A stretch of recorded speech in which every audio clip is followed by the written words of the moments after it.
So a big gathering, I think naturally, some of you, I think, may come here just out of curiosity. That's no problem. Then it's those people who came here with some expectation. Then don't expect much. I have nothing to offer you. Sometimes people came to see me with some expectation, some kind of miracle blessing or something like that. And some people consider me as a healer. Too much expectation, I think unrealistic expectation, no good. And I want to make clear, we are same human being. I am nothing special. All same human being, whether Easterner or Westerner or Southerner or Northerner, rich or poor, educated or uneducated, this religion or that religion, or believer or non-believer, we are same human being. Emotionally, mentally, physically, same. I think physically, maybe little differences. The shape of nose, you have quite sharp nose there. The color of hair, some differences. These are minor, but basically we are same. And we have same potential. We have the potential to transform one's own mind, one's own mental attitude.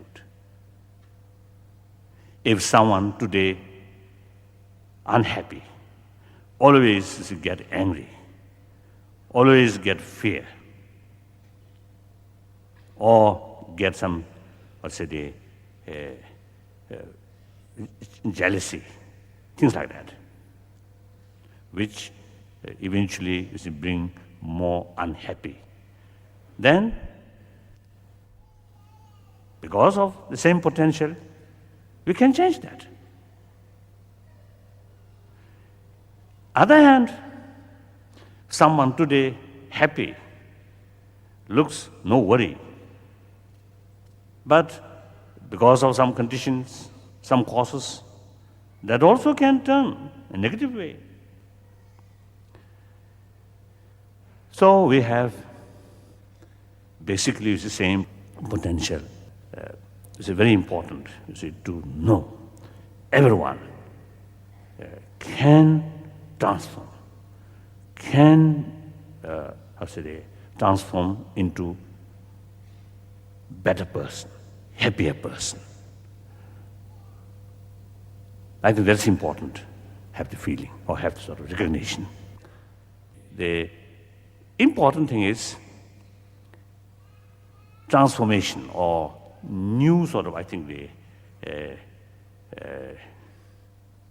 new way of thinking, new mental attitude. I think that, we should make effort, to develop some kind of new, inner world. Because through centuries, through generations, we humanity put every effort to develop society, mainly the material progress, material facilities, on the basis of science and technology. I think today, the world at large, and particularly in the Western nations, you really achieve, very high living standard, or the material facility really, reached high stage. High stage. But then, there are still a lot of problems. Especially, in the field of crimes and violence. in England and also in America, even some young people, without much reason, just using gun. And also I think, international sort of relations field. I often feel the nations which are very much cherishing about freedom, democracy, liberty, even these nations, like America or in Western European countries, in the field of international relations, they're still relying more on force. I think these are, I feel, old concepts. In previous time, in the past, one's own national interest is more or less independent, or I think independent. So even, I think, the village to village, more or less self-supporting or self-sufficiency. In such circumstances, the concept of war, concept of violence, military sort of activities is very relevant. Victory, our side, defeat the enemy or the other side. But today, that situation completely changed. Not only village to village, nation to nation, but even continent to continent, heavily interdependent, particularly in the field of economy. Under that circumstances, destruction of your neighbor is actually destruction of yourself. Sometimes I feel, not necessarily I think just me alone. I feel there are millions of people who have some kind of critical view about present sort of existing, but their voice usually not come out clearly. So perhaps I'm speaking on behalf of these sort of millions of people who remain silent, or their voice very limited. I feel I think I should put we feel. We feel, you see, the reality and our sort of I think perception or attitude seems, I think, some gap. So the reality much changed, but our mental state still remains some old fashions. So that sometimes creates more trouble. And then another thing, one of the, I think, aspect of violence is unpredictable. Once you committed violence, although at the initial stage, or although at the beginning, your own intention, your intention is use limited violence. But once you committed violence, is unpredictable. It always creates unexpected implications. Because there is some form of conflict, disagreement among the human society, always there. Even within oneself, we can find always, I think, the morning one idea, you fully convinced that idea, but afternoon another idea. So between these ideas, conflict. Sometimes you find it difficult. I think two conflict mind here sometimes I think lead suicide also. So the wise way is the two conflict idea. Think both sides, then synthesize. Right. Synthesize. So the contradictory or differences are itself not bad. Without contradiction, no progress. Even I think body, There is contradictory forces. So come together, more balanced, then progress there. So therefore, similarly, contradictory views, and wisely sort of judge and overcome, then new ideas will come. So therefore, contradictory itself, not bad. I think basis of further development. But then it become out of control, violence. Then this is really unfortunate. So therefore, once the students have that kind of sort of habit, as soon as some is a conflict there, the immediate response, what the way of dialogue, not violence, not fighting. Immediately, think dialogue. What's the dialogue?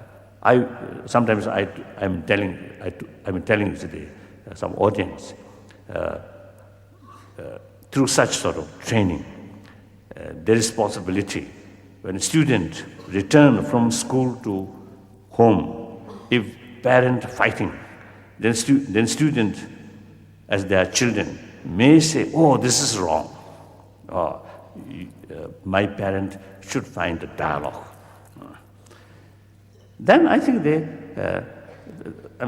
through such a sort of training, through such method, one way, try to make it clear, we are human beings, social animal. Our interest rests on the society. So each individual should be a warm-hearted person, sensible person, good citizen of the society should be. That bring peace of mind, individual level, family level, community level. Whenever some contradictions, whenever some different views happen, dialogue, discuss, share each other peacefully through relaxed manner.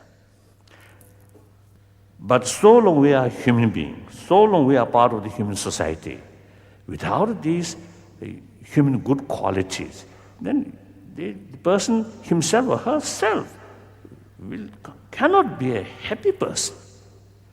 The very purpose of our life is happiness. So those things which something directly related with the happy life, then this no point to neglect. So these human values, basic human values, we can call, without religious faith, that's secular ethics. Basically, I believe human nature is more gentleness. Although there are some different opinions. Some say human nature is aggressiveness. But I feel judging our sort of the development of whole life, from the beginning of our birth is up to death. I think aggressiveness occasionally comes. But they sort of, I think, kind of, affections, I think whole life very much involved. Then also, according to our body, body constitution, or body sort of cell, itself seems to go well with peace of mind. Agitated mind usually bring more sort of unbalanced body cells or elements. So therefore, the peace of mind is very important for good health. The body structure also seems not for fight, but for embracing. Look of hand.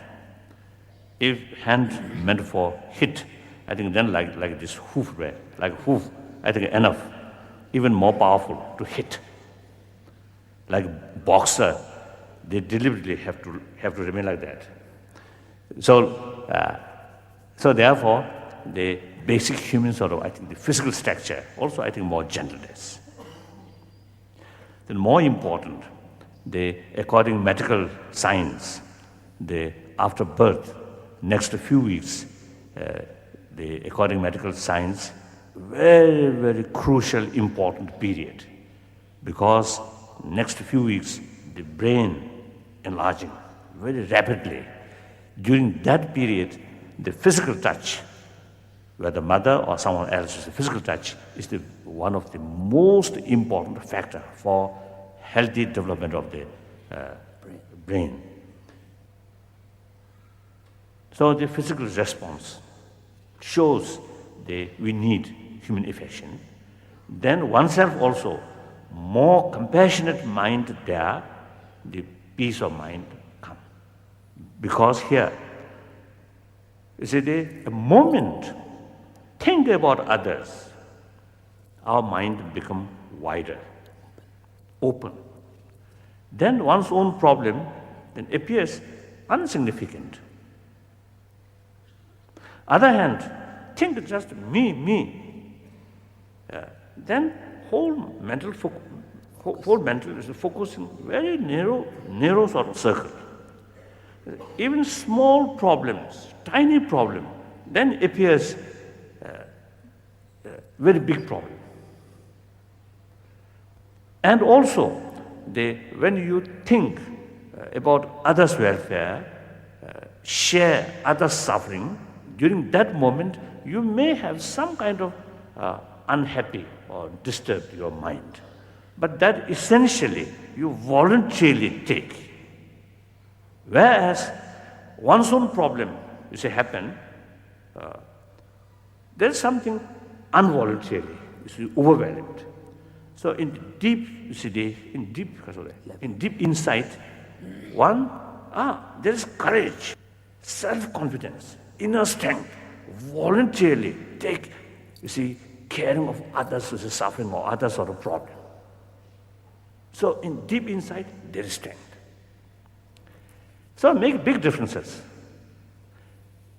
So according to my own little experience, is to meditate more on compassion. Think about others, infinitely sentient beings sort of with this suffering or problems. It immense sort of feeling of inner strength. And one's own problem here and there, then feel, doesn't matter, that kind of feeling. So that bring us inner strength, more self-confidence, reduce fear, doubt. And through that way, automatically open our inner door.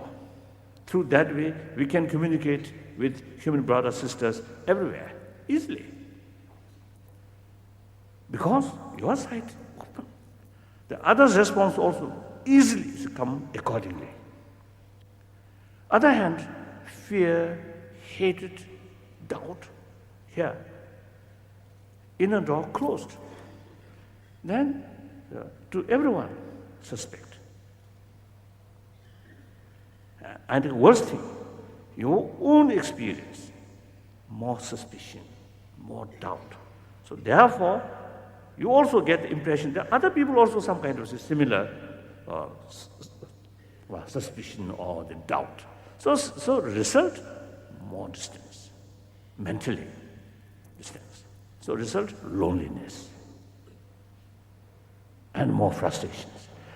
So therefore, the compassion, the concept of sort of caring for others, I think really something a wonderful thing. So the problem, usually people get the impression, the message of compassion, love, the forgiveness, these things are rather a religious matter. So people who have no special interest about religion or not much serious interest about religion, then also neglected these values. I think that's wrong. So we must pay more attention about these values. I think one unique thing of the human being is religious faith. An animal kingdom or others, no such things there. So the religious faith, useful if you properly use. If you do not use properly, then that also brings more disaster. Because religious faith involves human emotion. So sometimes human emotion go wrong way. There is no room about the reason. And then become fanatics or the fundamentalists. These things also happen. So therefore, we need more effort to sustain or to have religious faith, utilize all the potential of the various major world religious traditions to betterment, to serve humanity, to save planet, things like that. And meantime, reduce the conflict in the name of religions. Since a few years, I practice a few sort of methods, and also some of my other spiritual brothers sisters also they are now joining these sort of methods. Number one, meeting between different religious scholars and discuss what differences and what similarities, more or less on academic level. Second, meeting with sincere or serious practitioners, exchange their inner experiences. This is very, very powerful, very helpful to understand the value of other tradition. My own case, like the meeting with Thomas Merton, late Thomas Merton, and some other religious sort of serious practitioner. Oh, then really, meeting with these people really opened my eye. Then third, the pilgrim. Right. Some time back, one occasion, I visited the southern France, Lourdes. Not as a tourist, but as a pilgrim. I visited, and I drank the water, and stand in front of the Mary statue. Then you think, oh, here on this place, millions of people who are seeking blessing or tranquility, they get satisfaction on this spot. And then look, the statue of the Mary. Oh, some kind of deep feeling, admiration, and appreciation of that tradition. It simply provides immense sort of benefit to millions of people. So you see, very useful to get some kind of deeper feeling or through vibrations of these sacred places. Last year at Bodh Gaya, some is my sort of acquaintance, some Christian brothers, sisters, came to Bodh Gaya and spent a few days there. We had some dialogue, Buddhist and Christian dialogue at Bodh Gaya. Then each morning under Bodhi tree, we all together sitting under Bodhi tree and meditation.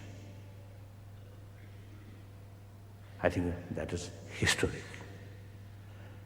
I think since Buddha came, more than 2,500 years, since Jesus Christ came, almost 2,000 years. I think that is, first time.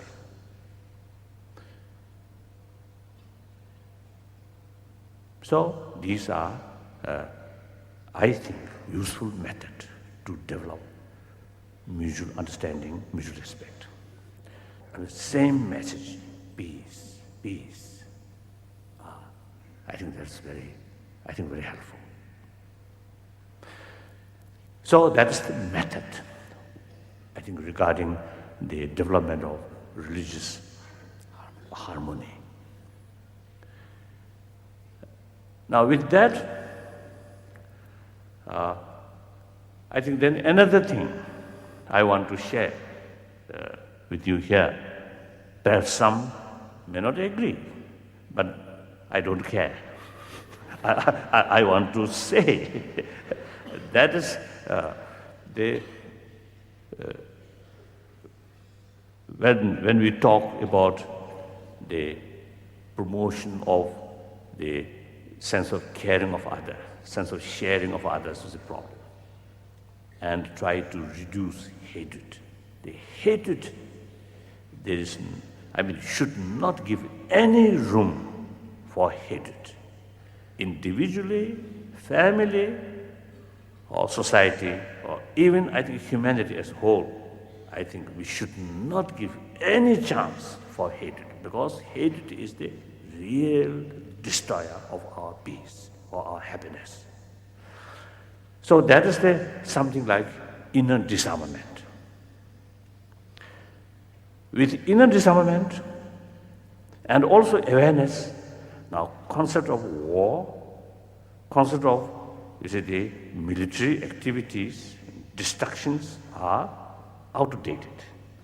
So the younger generation, you are the, I think, people who really making shape about the next century. So think more carefully, without emotions, without attachment, and think more wide perspectively and long-sighted. I think that's very, very important.